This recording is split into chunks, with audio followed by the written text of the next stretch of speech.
Goodbye, ngalay. Goodbye, aray. Ito po si Nicole from Spirit Global School. Isang magandang umaga po sa inyong lahat. Dr. Dora Ako naman po si Dr. Marian Manahan. Una, nagpapasalamat po kami sa inyong lahat sa pagdalo sa live forum na ito. Welcome po muli sa ating live forum ngayong umaga. Bago po natin simulan ng diskusyon, inaanyayahan po namin ang lahat na tumahimik para sa isang panalangin. Okay, sa ngalan ng Ama, ng Anak, ng Espiritu Santo. Amen. Panginoon naming lahat, inaalay namin sa iyo ang pagtitipon na ito. Naway bigyan mo po kami ng gabay at awa at dulutan ng tagumpay ang lahat ng aming mga nais matupad na gawain. Patnubayan mo kami, Panginoon, na ang lahat ng isip at salita ng bawat isa sa amin ay maging nararapat sa iyo at mapasa puso namin ang ikabubuti ng lahat at ikalalaganap ng iyong salita. Amen. Sa ngalan ng Ama, ng Anak, ng Espiritu Santo. Amen.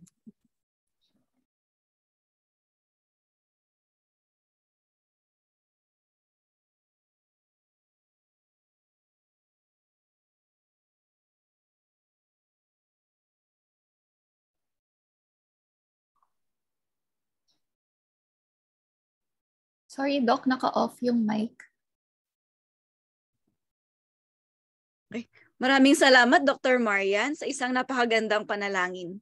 Kaunting paalala lang po, bago po tayo magsimula, panatilihin po natin na nakamute ang ating mga Zoom. Kung may mga katanungan o komento, pakitaas ang kamay gamit ang icon na nakikita sa inyong screen para matawag. Maaari din po na mag-type ng katanungan sa chat box na sasagutin ng ating mga doktor sa huling bahagi ng talakayan.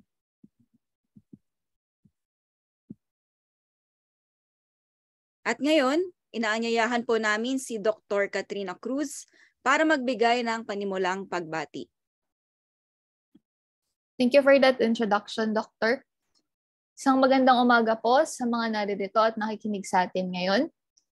Unang-una ay gusto naming magpasalamat dahil kahit busy po ang karamihan sa atin ay naririto pa rin kayo para makinig. Sana lahat tayo ay excited dahil kami sa Family Medicine at sa lahat ng bumubuo ng UST Hospital Health Service Unit kasama ang ating mga young doctors mula sa Group 7 ay handang-handa na rin na magbigay kaalaman sa inyong lahat. Ang paksang tatalakayin natin ngayong umaga, ang musculoskeletal strain o pagsakit ng kalamnan ay napapanahon at madalas itong maranasan ng iba sa atin. Kaya sana po ay marami kayong mapulot na kaalaman at masagot ang inyong mga katanungan ng maikling lay forum na ito. Muli, maraming salamat at maligaya pong pakikinig.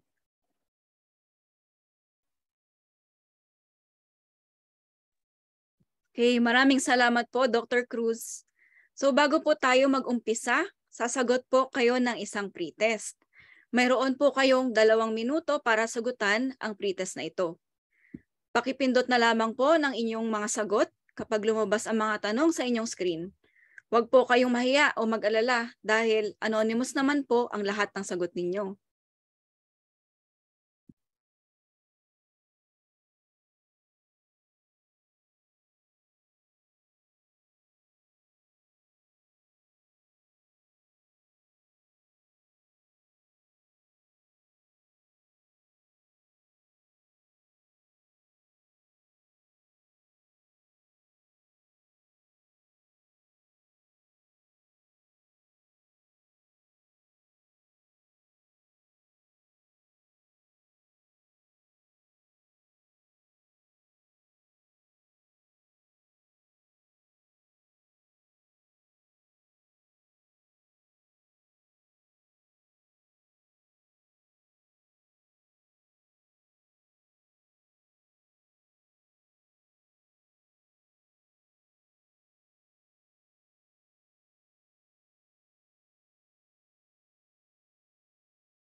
All right, guys, 1 minute left. Please answer po the pretest. Again, anonymous po siya. So, kaya nyo yan. Ooh.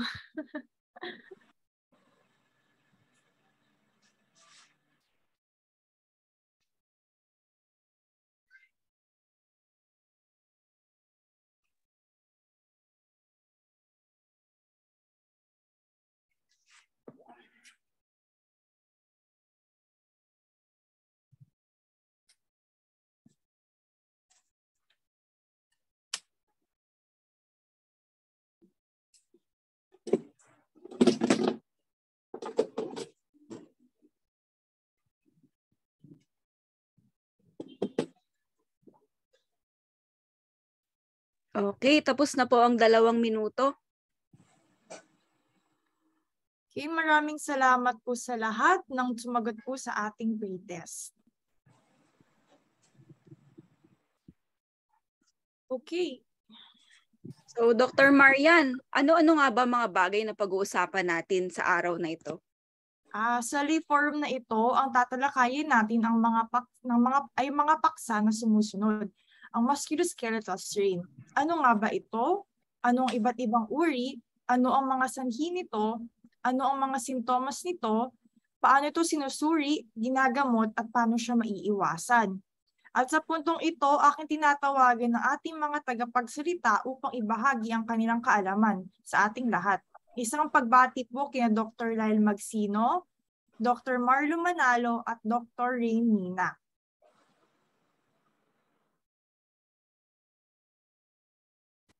Okay, magandang umaga po ulit sa lahat. So ako po si Dr. Lyle Magsino at ako po ang magiging unang speaker sa ngayong araw.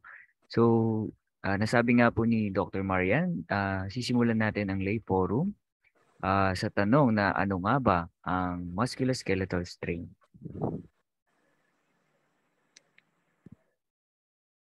So ayan, pwede niyo pong basahin. So ang musculoskeletal strain or pulled muscle ay nangyayari kapag ang iyong muscles ay na-overstretch or napupunit. Ito ay kadalasang nangyayari bilang resulta ng pagkapagod, labis na paggamit o hindi wastong paggamit ng kalamnan. So karaniwan siyang nararamdaman sa inyong ibabang likod or sa leeg, balikat o pati na rin sa hamstring or yung ayan nasa picture, muscle sa likod ng inyong hita. Ayan, para naman po sa mga uri o iba't ibang uri ng muscle strain, ito ay depende sa pagkawala ng lakas o loss of strength at kakayanang gumalaw, no? And muscle strain, 3 grado. Grade 1, so may mild damage dun sa mga muscle fibers. Tapos may konting pagkawala ng lakas at galaw, konti lang. Sa grade 2, mas ekstensibo na pagkasakit. So hindi kumpletong pagpunit or may makabuluhan na pagkawala ng lakas at galaw. Nangangailangan ng 2 hanggang 3. So 2 to 3 months upang gumaling ito. So para naman sa grade 3 na muscle strain or kompletong pagpunit sa kalamnan o litid. So maaaring nakakapay yung pamamaga at may oras na kailangan na po nito ng operasyon para maibalik yung kalamnan na iba't ibang uri ng muscle strain. At ito naman ang mga sanhi ng muscle strain. So sa unang-una, masyadong maraming physical na aktibidad. So overworking. Okay? Mga workaholic. Sa pangalawa, hindi wastong pag-warm up bago ang isang physical na aktibidad, no? So ma-basketball ka tapos hindi ka mag-warm up. And then pangatlo, hindi magandang flexibility. So yan, yung mga hindi masyadong flexible, kailangan ng warm up yan. Okay?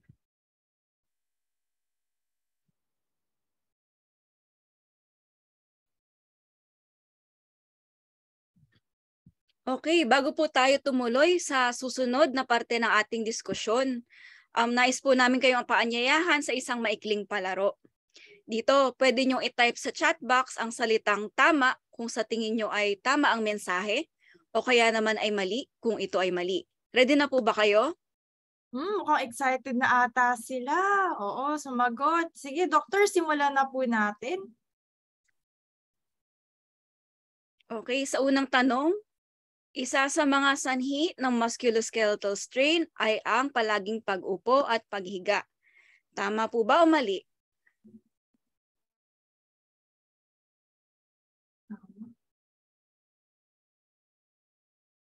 Mukhang may mga answers na. Puro tama ata ah. May mali ng isa. Naging mix na. Okay, iba-iba ang sagot natin ngayon ah.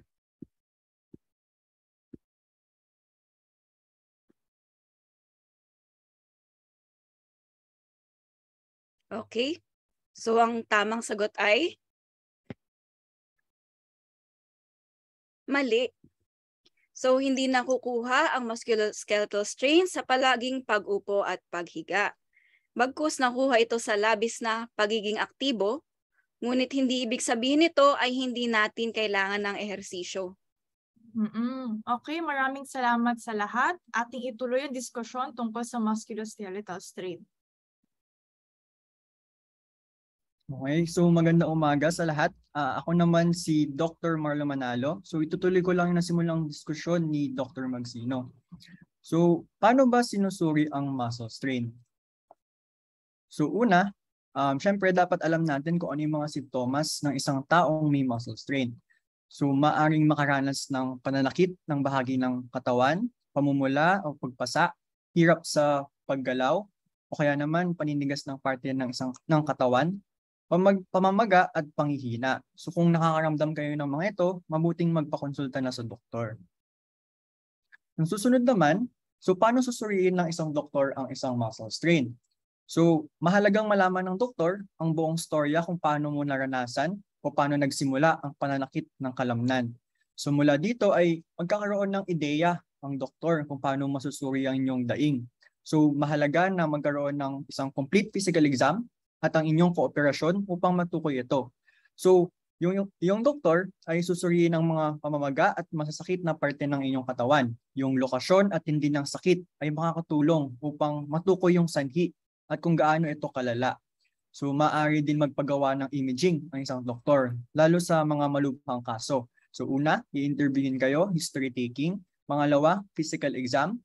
Tapos pangatlo, yung mga posibleng pwedeng i-request ng isang doktor. So, ang susunod, ano ba ang mga workup na pwedeng pagawa ng doktor? So, una, pwedeng mag-request ng ultrasound. So, sa pagitan ng 2 to 48 hours, halimbawa, nagkaroon ka ng trauma sa inyong muscle o kalamnan. Mabuti na makita ang kabuong itsura nito, lalo't higit kapag may pamumuo ng dugo o ang posibleng sanhi ng problema ay dahil sa mismong function, hindi sa struktura ng muscle. So, yung resulta ay maaaring normal o di kaya ay magpakita ng pagkaputol ng hibla ng muscle o abnormal na puwang sa pagitan ng muscle at ng mga tendons. So sa kabilang banda naman, pwede na lang i-request ang magnetic resonance imaging o MRI. So higit na makakatulong kung sinususpetsa ng doktor ang pagkasira ng mga bahagi ng muscle. So bukod dito, maaari rin netong makita kung mayroong pamumuo ng tubig o edema at pamumuo ng dugo o hematoma sa bahagi ng muscle.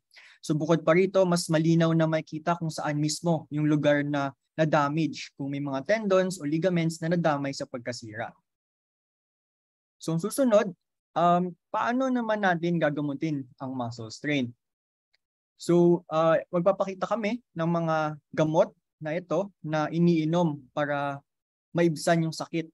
So halimbawa, ang una ay yung paracetamol na familiar naman tayong lahat, no? Alam ko naman na nakainom na ang lahat nito. So hindi lang siya panglagnat, kung hindi pwede rin sa pananakit ng katawan. So ang susunod ay ibuprofen na karaniwang ginagamit din para sa sakit at pamamaga ng isang parte ng katawan. So ito ay isang NSAID. So meron ding ibang NSAID na siguro familiar na din tayo, katulad ng celecoxib, o kaya naproxen, mga ganun. So ang isa pa ay ang orphenadrine na example ng pamparelax ng muscle o muscle relaxant na nakakatulong din sa pagbawas ng mga sintomas ng muscle strain.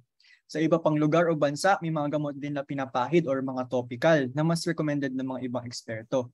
Pero tandaan na halos parate, itong mga gamot na ito ay pansamantalang solusyon lamang. So kailangan pa din masuri ng isang espesyalista o doktor upang mas matulungan kayo.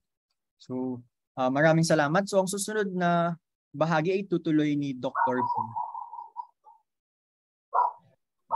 Magandang umaga po sa ating mga tagapakinig. Ako naman po si Dr.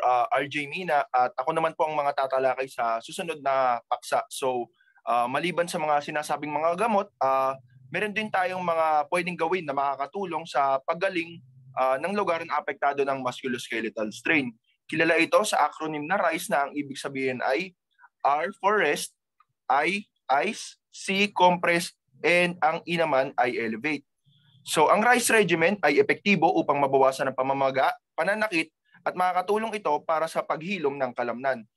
So una, dako muna tayo sa R, so rest. Nirerekomenda ng mga eksperto na ipahinga ang apektadong parte ng katawan hanggang 48 na oras o kaya naman ay 2 araw at kung maaari ay hindi muna gumawa ng mga aktibidad na nangangailangan ng pagbubuhat.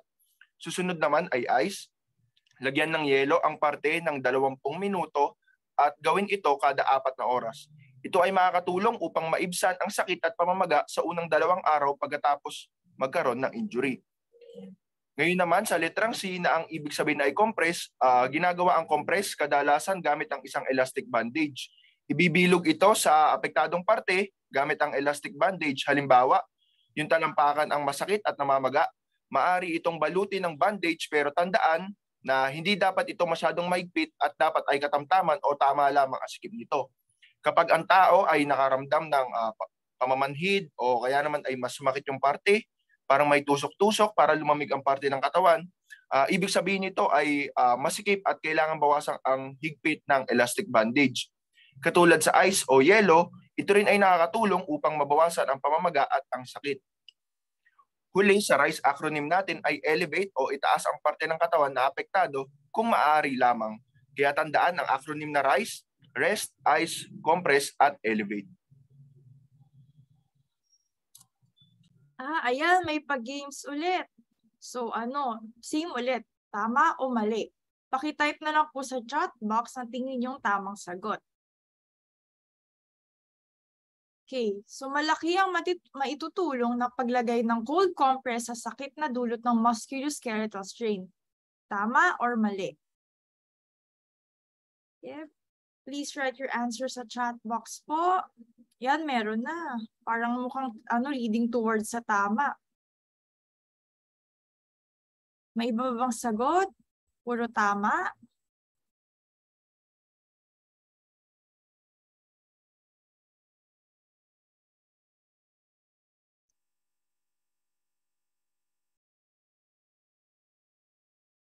Sige, so tingnan na natin kung ano talaga ang sagot. Ang tamang sagot ay tama.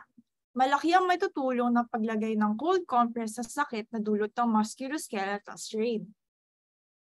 Okay, maraming salamat po sa lahat na nagsagot. Ituloy natin ang diskusyon ni Dr. Mina. So ang susunod naman natin natatalakayin ay ang prevention. So paano ba natin maiiwasan ang musculoskeletal strain? Una, ugaliing mag-warm up bago mag-exercise. Susunod ay stretch ang mga muscles araw-araw lalo na kapag mag-ehersisyo bago at pagkatapos nito. Kapag meron ng musculoskeletal strain, mas makakabuti kung wag muna masyadong gamitin ang muscle na apektado at hayaan muna ito na gumaling. Maaari ding mag-resistance o strength exercise upang lumakas ang mga muscles at makakatulong din na kumain ng pagkain na mataas sa potassium kagaya ng ating saging at iba pang prutas. Huwag kalimutan din na uminom palagi ng tubig lalo na kapag sasabak sa mga matitinding ehersisyo. Ito ay iilan lamang sa mga paraan upang maiwasan ang sakit sa ating mga kalamnan. Ayan, isa na namang tama o mali. Handa na ba ang lahat? O handa na sila. Ang susunod naman ay makakatulong ang pag-obserba sa proper body mechanics para maiwasan ang musculoskeletal strain. Tama or mali? Okay, marami ng mga sagot. Sige, may Okay, halos lahat tama.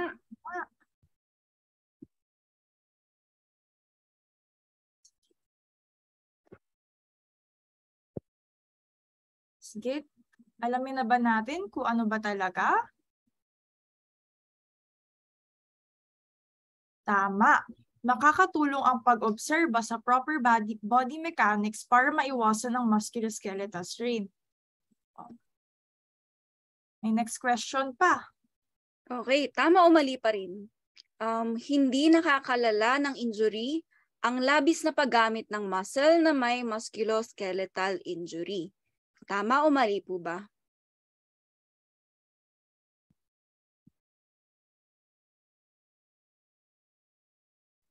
Ngayon, puro mali na ang mga sagot. Mali ba talaga o tama? Sige, tingnan natin ang tamang sagot. Okay, mali. Labis na nakakalala. Actually, ng injury ang labis na paggamit ng muscle na may musculoskeletal injury. Next question.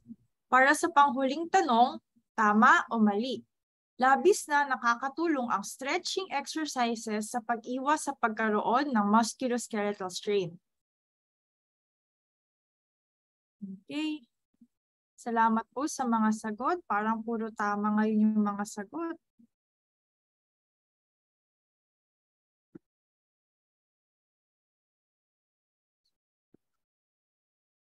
May mga iba bang sagot?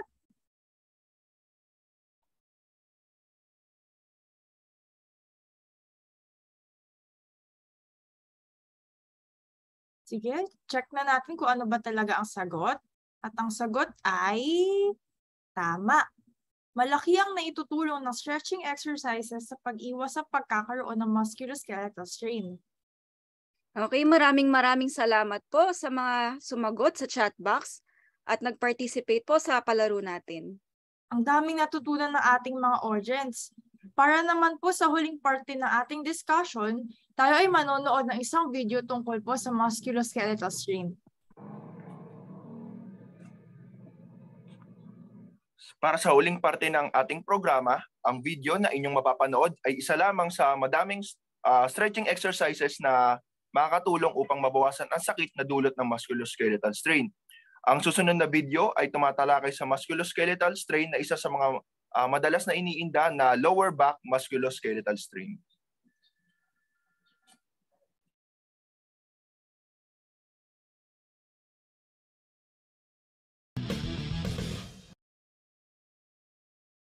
Now our first stretch is incredibly simple, it's incredibly effective. This is going to be a single knee to chest stretch. What we're going to do is lay down on your back with your legs out straight. Very simply, what I'm going to do is bring my left leg up towards my left shoulder. With my hands, I'm going to wrap around my knee and then just pull that knee right up into my chest. Now the goal here is we're going to get a stretch down through the glutes and then kind of pull through the pelvis up into the lower back. It's a great stretch for your quadratus lumborum and also your spinal extensors. That's a fancy way of saying your lower back muscles. Just a great way that we can safely initiate a stretch into those lower back muscles. What I want you to do is hold that in a comfortable position, 15 to 20 seconds on the left side, and then we're going to repeat that over here on the right. So that right knee comes right up into my right chest. I've got my hands wrapped around my knee, pulling that right up into my chest till I get a comfortable stretch in my lower back. We're going to hold that for 15 to 20 seconds, and then we're going to repeat that twice. And so our 60-second stretch is 15 to 20 seconds on the left, 15 to 20 seconds on the right. Exercise number 2 is going to be a lumbar rotation stretch. Still on my back, but now I'm going to bring my knees up into this bed position. Really simple. What I'm going to do is drop both of them right now over towards you. So I'm dropping my knees to the left until I get a good comfortable stretch through this whole right side of my back. You'll feel that in your right hip and then also up through your right lower back as well. Hold it in a comfortable position for about 15 to 20 seconds and then we're going to repeat that to the other side. So now I've got both knees. They're dropping down over here towards the right until I get a comfortable stretch up through that left side of my back. Hold 15 to 20 seconds, and then you're going to repeat that twice to each side. Up next, let's introduce a great stretch to those deep hip rotators. That piriformis muscle often gets tight with lower back pain. In order to do that, what I'm going to do is cross my right leg over my left. So my left leg's bent, my right leg crosses over my left knee. And then I'm going to, with my hands, grasp right around here behind the back side of my left knee. Now what I can do is pull that left knee straight up into my chest, up into kind of my left shoulder area until a good comfortable stretch is felt through that kind of deep hip rotator on that right side. So the goal here is to feel a stretch in the right kind of buttock area up even into that right lower back. You'll hold that for 15 to 20 seconds on the left and then cross it up the other way, and then we're going to repeat that for 15 to 20 seconds on the right as well. Again, just a good comfortable stretch. We don't need to pull too hard. It should be comfortable. 15 to 20 seconds on the left and on the right, and then we're going to repeat that 2 times. Finally, our fourth exercise is going to take place in a kneeling position. This is going to be a child's pose or a prayer stretch. Down here on all fours, I'm going to keep my hands right in this position as I sit down onto my heels. Now, the goal here is to just create as much length, kind of a traction force, kind of a little bit of a rounding to your spine. This is a great way that you can actually stretch your entire spine out. Tuck your chin down into your chest. You can get that through your upper back as well as through your lower back. You're going to hold that in a comfortable position for about 20 seconds. Come right up out of it, hold for just a couple of seconds, and then get right back into it. So I tell people, let's go 3 times, about 20-second holds in that position, just as long as it's comfortable to your lower back and throughout your entire spine. That's a great stretch. Now, if you're interested in checking out those other 2 videos for your upper back and for your neck, I've got them linked right here. If you haven't subscribed to Tone and Tighten yet, hit this circle button right here to do that. And until next time, see you again right here on Tone and Tighten.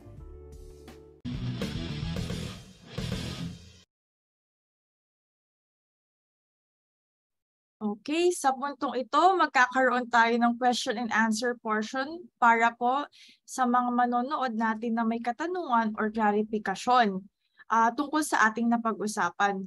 Malugod po naming sasagutin ang inyong mga katanungan. May mga questions po ba?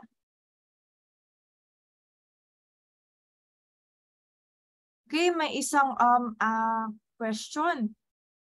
Okay, sabi po ni Sir Mendoza, Erwin, gumagaling ba mag-isa nang hindi ginagamot ang mga muscle strain? Ano po sa tingin natin, doctors? Okay, thank you sa question na yun, Sir Erwin. So, bali, kung gumagaling ba ng mag-isa or kusa, no, ang mga muscle strain. So, karamihan sa mga muscle strain, gumagaling naman sila ng mag-isa. So, basta yung mga muscles na apektado ay naipapahinga at naalagaan ng mabuti. Hindi na overexert at nakakapag-warm up kapag po gagamitin po ulit yung muscle for an activity. Yun po. Okay, maraming salamat po, Dr. Magsino, sa bagong kaalaman na binahagi nyo.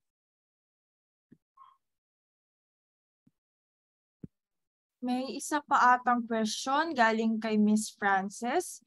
May komplikasyon po ba if di nagamot ang muscle strain? May mga pwede po bang sumagot nito?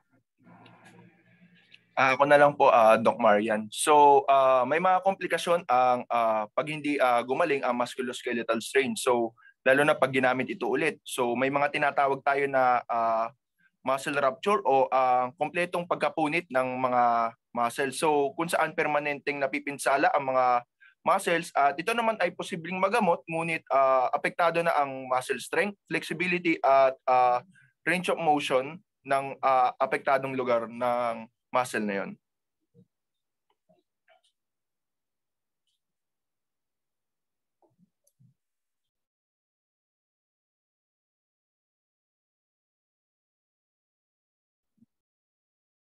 Okay, so may isa pa atang question galing po kay Neriza. Ano ang kaibahan ng muscle strain sa sinasabi na frozen muscle?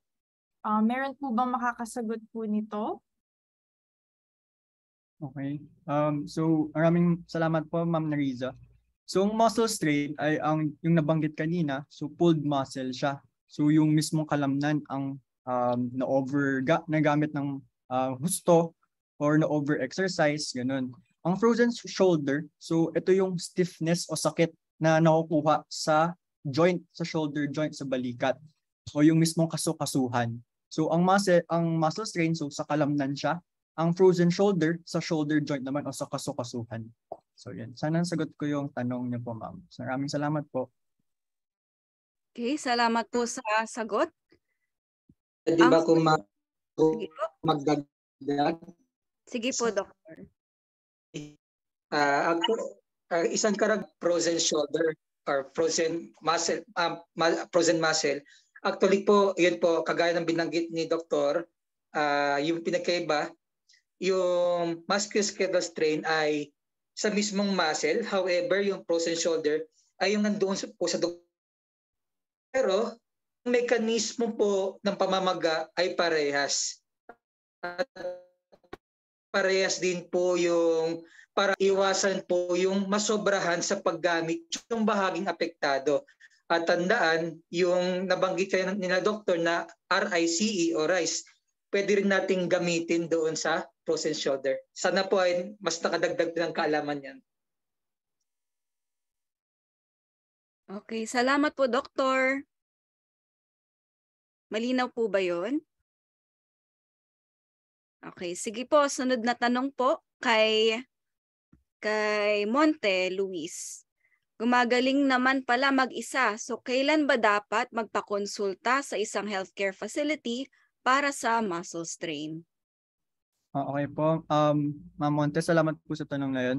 So, tama no, kailan mo ba dapat magpakonsulta o pumunta sa isang healthcare facility?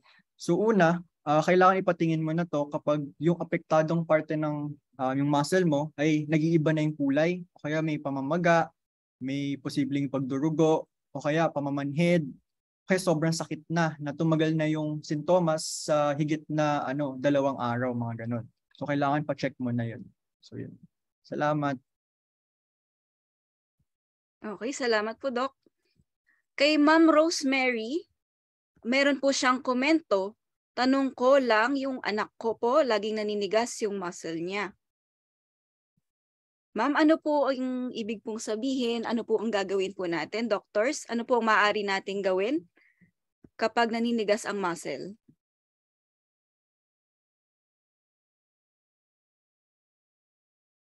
So, doon naman po, so posible po ma'am na kunwari baka napagod yung anak nyo o kaya masyadong naglalaro ng sports. So posibleng magkaroon din ng muscle strain or cramps, posibleng may cramps din lalo na sa mga bahagi ng paa. So ang pwedeng gawin is yung kanina din, so rice pwedeng ipahinga muna bago maglaro ulit o gamitin ulit. So pwedeng uminom parati ng tubig kapag naglalaro o kaya pag napapagod, kumain ng masustansyang pagkain. Parang mga nabanggit kanina, mga saging o iba pang prutas.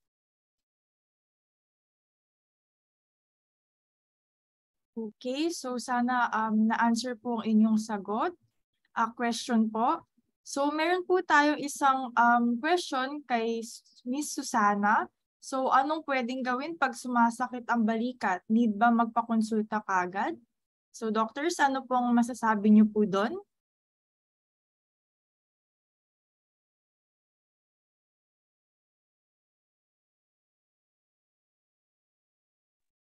So para po kay Ma'am Susana, so pag parati pong sumasakit ang balikat or first time sumakit ang balikat, aalamin niyo po muna kung saan po ito nanggagaling. Bale, ano po ang inyong posisyon matulog, yung work hours po ba ninyo, aalamin niyo po siya na kung yung 8 hours po ninyo nagtatrabaho, nakaisang posisyon lang po kayo, tapos hindi po kayo nagbabanat ng muscle o kaya ng mga kasukasuan. Minsan, mas madalas, more often than not, doon po nanggagaling yun. Hindi paggalaw ng area. So, yun nga po, tinuro po namin na kailangan na exercise po yan, nasa-stretch. And then, maraming naman po available ng mga stretching videos sa YouTube o kaya po sa mga, sa mga iba pong mga streaming platform. Yan. Okay, salamat po, Doktor. Yan, napaka-importante nga po talaga ng stretching, no, para hindi po sumakit ang ating mga balikat. Sunod na tanong naman po kay iPhone po. Ano po ang magandang gawin or exercise para sa pagpulikat sa paa?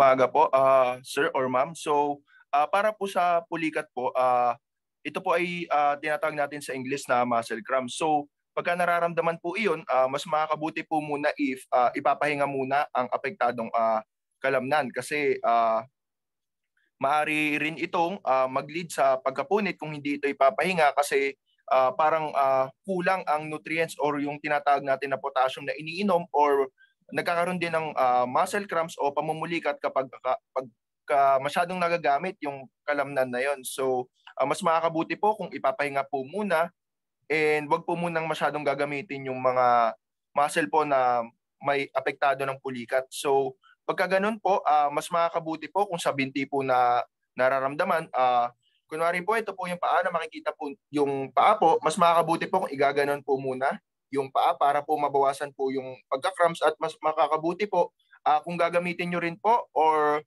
gagawin ang tinatawag natin na RICE. So, kagaya po na nabanggit namin kanina, so ulitin lang po natin, R is for rest, I para sa ice, C for compress at mas makakabuti kung i-elevate ang paa or ang apektadong parte ng pamumulikat.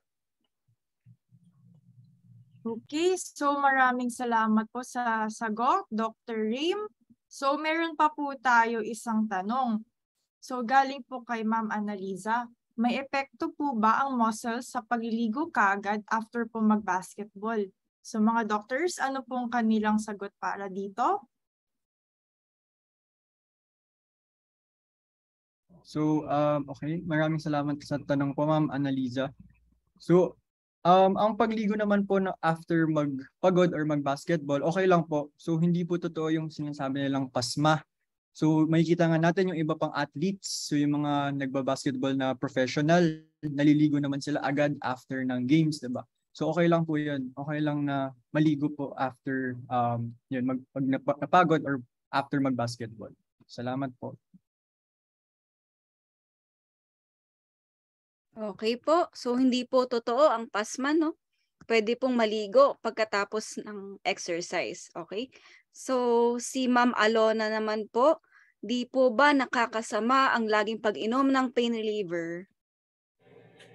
Magandang umaga po, Ma'am Alona. So, ang pag-inom po ng pain reliever ay para lang po sa hindi matiis na pagsakit po kasi po masama po ang naidudulot ng pag-inom ng palagian ng mga pain relievers po natin sapagkat maaari itong mag-cause ng mga tinatawag natin na ulcer sa ating tiyan o kaya naman ay maaring makasira sa bato. So mas maganda po kung kaya naman pong tiisin po yung sakit, mas makakabuti po kung gamitan po muna ng rice. So pahinga po muna, lagyan ng yelo, compress or i-elevate din po. So iyon po, iinom ang payo po sana namin kung kaya naman po or tolerable naman po ang pananakit ng kalamnan, mas makakabuti po kung hindi po muna uminom ng gamot at gawin po muna yung tinatawag po natin na rice po. Okay, maraming salamat po sa sagot. So, meron pa po atang isang pinakahuling question. So, ano po ba gagawin pag nagiging madalas ang pulikat sa binti?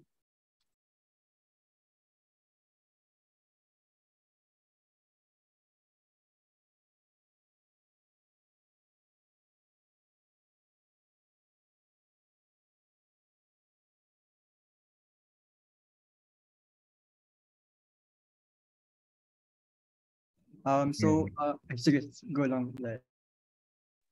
So, yun, nabanggit naman po kanina na mahalaga po na nagwa-warm up at nagsi-stretching bago po kayo gumawa ng isang exercise o kaya gumawa ng mga activity na medyo mataas ang kailangan na intensity. So, nagdedepende rin po yan sa inyong diet. Kung ang diet po ninyo ay nakukulangan po kayo ng potassium, kulang po sa yung mga nabanggit kanina na saging, na rich in potassium, na nakakatulong po para maiwasan ng pagpulikat. So, ang gagawin po sa madalas na pagpulikat ng binti, yun po, tatry nyo pong i-modify, magwa-warm up po kayo bago mag-exercise, o kung di naman po, dadagdagan po ang pagkain ng saging para po may potassium at iinom din po ng maraming tubig. At kung ito naman po ay hindi pa rin nawawala, kumbaga araw-araw, oras-oras, lagi pong namumulikat, yun na po yung senyales na maaari na po kayo magpakonsulta at magpatingin kung baka iba na po at hindi muscle strain ang inyong nararamdaman. Okay, maraming salamat po sa sagot. Meron pong komento si Dr. Pasicolan sa ating chat box. Sabi niya po, usually muscle strain, overuse ng muscle kaya lagi sumasakit. Frozen muscle, di masyadong nagagamit ang muscle, kaya nag-freeze ang muscle, and kapag gamitin ay sumasakit, kaya nangapal yung mga structure na katabi. Maganda po sa parehas na kondisyon ay yung RICE at magpakonsulta sa doktor para mas masuri ito. Makakatulong na lagi rin gagalawin ng mga muscles like mag-exercise tulad ng stretching para nagagamit ito. Di naman kailangan super hirap na exercise agad. Kahit dahan-dahan lang na warm-up, exercise, and gradually, i-progress po natin ang light to moderate exercise ng panandalian or short duration and minimal repetition po muna. So pakonti-konti po muna. Then i-cool down po. Cool down exercises po. Salamat po sa tanong ninyo. Okay, maraming salamat po. Maraming salamat po, Dr. Pasicolan. Marami po kami natutunan doon. So meron pa po tayong isang question. Pwede po ba mag-warm compress sa muscle strain? Mga doctors, ano sa tingin niyo po? Para po sa muscle strain, both cold compress and warm compress po makakatulong naman po, pero mas maganda po sa unang 48 hours, mas maganda po kung gagamit po muna ng cold compress para maiwasan ang lalong pamamaga nito. And after 48 hours naman po, maganda po kung gagamit po ng warm compress para ma-promote po yung healing na muscle po na injury po. So parehas po silang makakatulong po. Okay, so pwede rin po ang warm compress. Okay. Sabi po ni Ma'am Rosemary, di po nakakapaglakad ang anak ko dahil sa oras-oras naninigas yung mga binti niya. Sumasakit mga binti niya kapag naninigas po. Mahirap itupi mga binti niya kapag naninigas na. Ano po kaya pwede gawin? Kailangan na po ba therapy? Siya ng 3 taon na po. Siya 3 taon po ang anak ko. Hello, ma'am. So, na-appreciate po namin, Ma'am Rosemary, yung inyong tulong sa amin. So, may kaugnayan po sa ganito, ma'am. Siguro mas magandang mas makita namin ng mabuti yung anak nyo, yamang kailangan ting mas imbestigahan yung mga ganitong bagay. Kasi baka mamaya, hindi lamang po yung dahil sa muscle strain yung problema, mas makita pa natin, mag-undergo tayo ng evaluation sa kanya. So, pwede niyo naman po kaming makontak, ma'am, sa aming teleconsult page or sa aming OPD day sa FM tuwing Tuesday, Wednesday, and Thursday po, ma'am. So, welcome na welcome po kayong lahat dun sa amin, ma'am. Yes. Thank you po, Doc Mark. Welcome po kayong lahat sa aming telemed. At sabi naman, may isa pong komento si Doktora para po sa pulikat, pag-uunat, massage, warm compress at hydrate. Salamat po, Doktora, para po sa komento na yun. Tapos may komento rin po si Doktora Felina. If mainit ang muscle, cold compress muna. Huwag laban ng init sa init rin. Tapos i-alternate ito sa warm compress. 10 to 15 minutes alternating warm and cold compress for 1 hour, then 3 times a day ang gagawin. Salamat po, Doktora. Maraming salamat po sa mga tanong ninyo po. Okay. Meron pa po bang huling katanungan sa ating mga tagapakinig?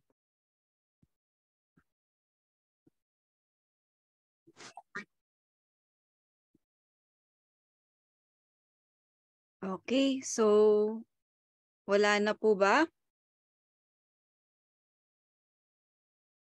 Sige po. Maraming salamat po sa lahat na nagtanong at sa ating mga doktor na sumagot sa mga katanungan.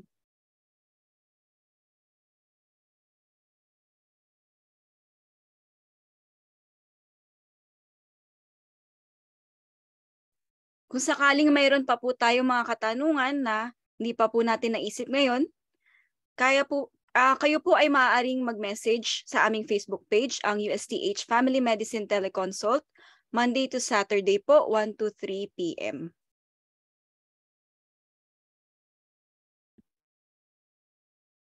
Okay, but wait, there's more. Sasagot po muli tayo ng isang post-test.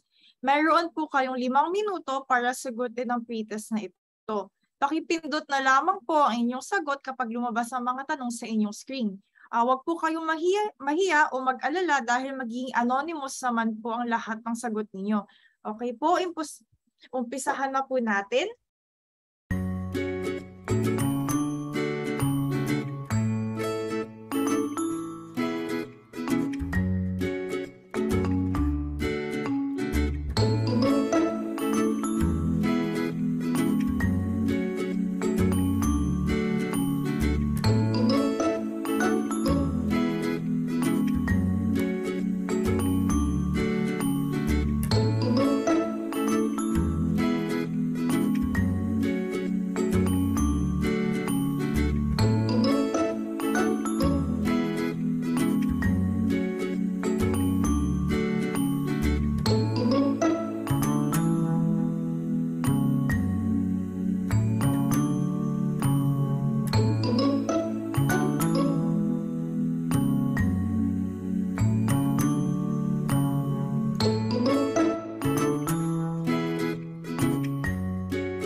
Seconds po.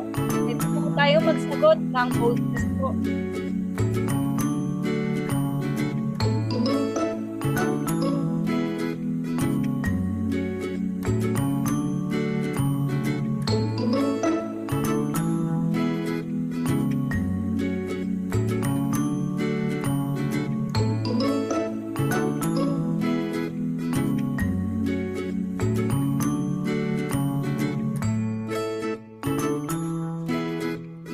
Okay, 20 seconds left, guys.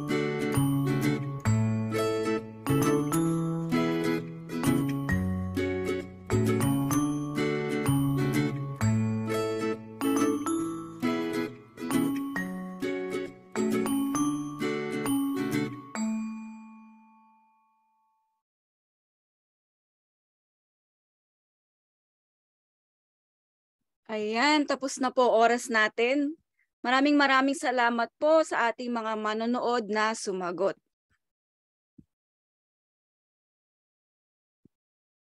Bago po tayo magtapos sa programa ngayong umaga, inaanyayahan po namin si Dr. Mark Kenneth Cabanyero para magbigay ng closing remarks.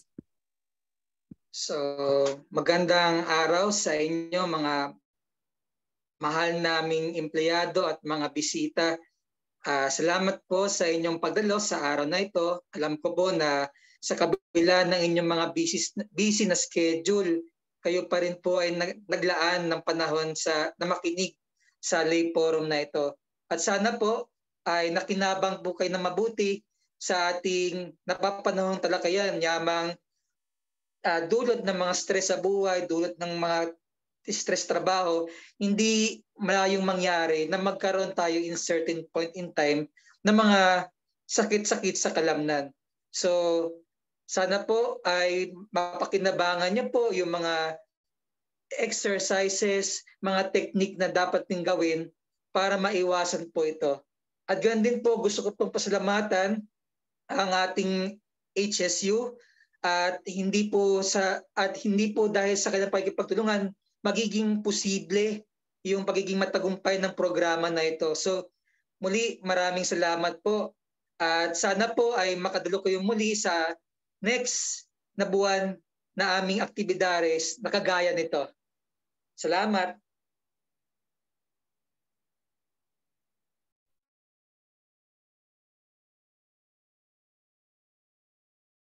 Maraming salamat po, Dr. Cabanyero, para po sa inyong magandang naibahagi sa aming lahat. So dito na po nagtatapos ang lay forum natin ngayong araw.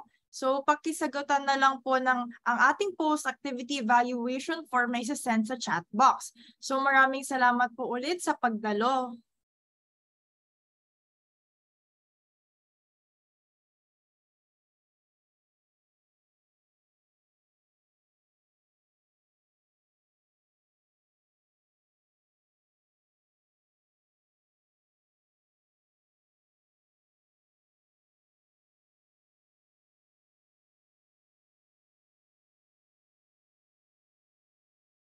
Okay guys, wag muna kayo aalis kasi magpipicture taking pa po tayo mamaya. Okay? Okay.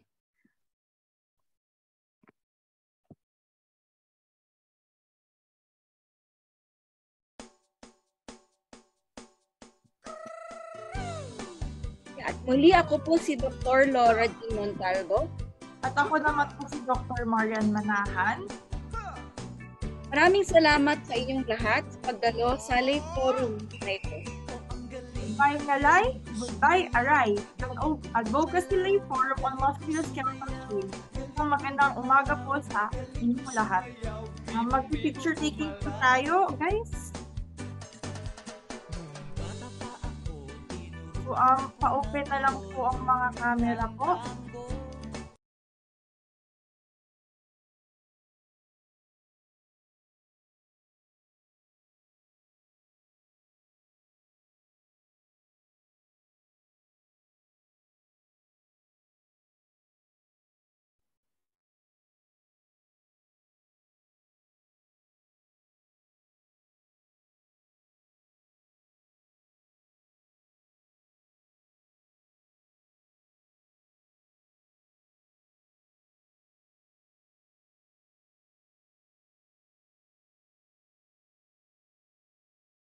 Okay po. Taking pictures po. 1, 2, 3. Isa pa po. 1, 2, 3. Thank you po.